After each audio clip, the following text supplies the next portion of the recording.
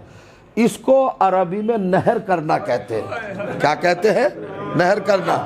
آپ آمادہ ہو گئے؟ نہر تیر سے نہیں کیا جاتا، نہر نیزے سے کیا جاتا ہے، اور نیزہ بھی بڑا ہوتا ہے۔ میں نے مجلس پڑھ دی، آپ نے سن لی۔ کون ہے جناب رباب؟ کون ہے جناب رباب؟ تیر اندازی کے سارے فنون سے واقف بی بی علی اصغر کی ماں۔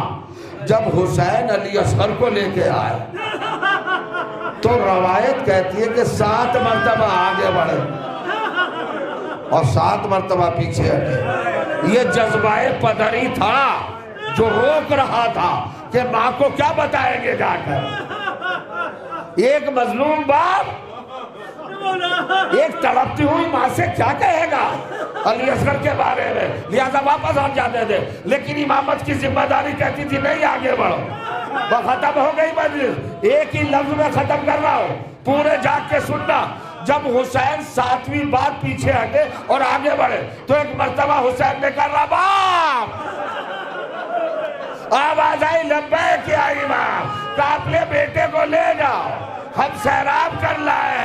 اور حسین در خیمہ پہ آئے، جناب رباب آگے بڑھی، پردہ ہٹایا، حسین نے علی اصغر کے گلے سے اپنا آبا کا دامن ہٹایا۔ وہ مجلس ہو گئی تو جناب رباب ایک جملہ کہتی ہے جو بچپن سے سنتے آ رہے، اب مثلوں کا ینہر یا بنیا، اے میرے لال کیا تیرے جیسے بچے بھی نہر کیے جاتے ہیں؟ اس کا مطلب یہ ہے اصغر کے جو تیر لگا تھا وہ معمولی تیر نہیں تھا جو بڑے جانوروں کے لیے استعمال ہوتا ہے، وہ تیر لگا تھا۔ سید مہدی لکھتے ہیں کہ تیر اتنا بڑا اور اتنا پاورفل تھا کہ اگر حسین کا بازو اصغر کے لاشے کو نہ روک لیتا تو اصغر کا لاشا جہاں تک تیر جاتا وہیں تک چلا جاتا۔ بی بی نے یہ دیکھا، کلیجہ پگڑا، اے میرے لال تجھ جیسے بچے کیا نہر کیے جاتے ہیں؟ واہ غربتا، واہ مصیبتا، واہ مظلومہ۔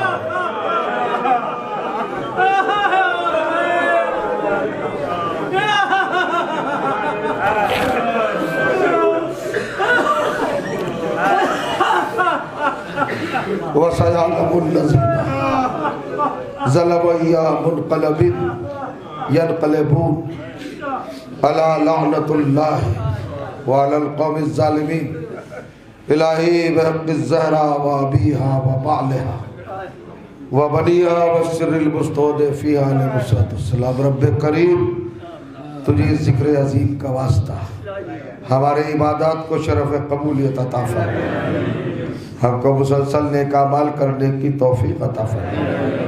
پروردگار عالم اہل بیت کے چاہنے والے دنیا میں جا کہیں بھی عزادار ان کی حفاظت فرما۔ ہماری قوم میں جو مرحوم ہو چکے ان سب کو جوار اہل بیت علیہ السلام میں اعلیٰ مقام کرامت فرما، اور جو زندہ ہیں ان سب کو اپنی رحمت کے حصار میں زندہ و سلامت رکھنا۔ پروردگار حضرت حجت عجل اللہ تعالیٰ فرجہ الشریف علیہ السلام کے ظہور میں تاجیل فرما۔ ہم کو اہل بیت کے اسوہ مطہر پر چلنے کی مسلسل توفیق عطا فرما۔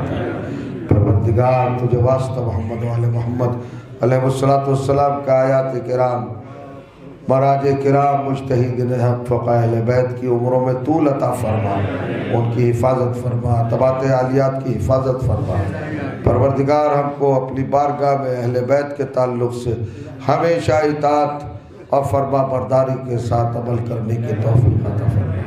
حضرات ایک مرتبہ سورہ ہم اور 3 مرتبہ سورہ توحید کی تلاوت فرما کر دونوں مرحومین کی روح کو باری دیگر ہدیہ ثواب فرما۔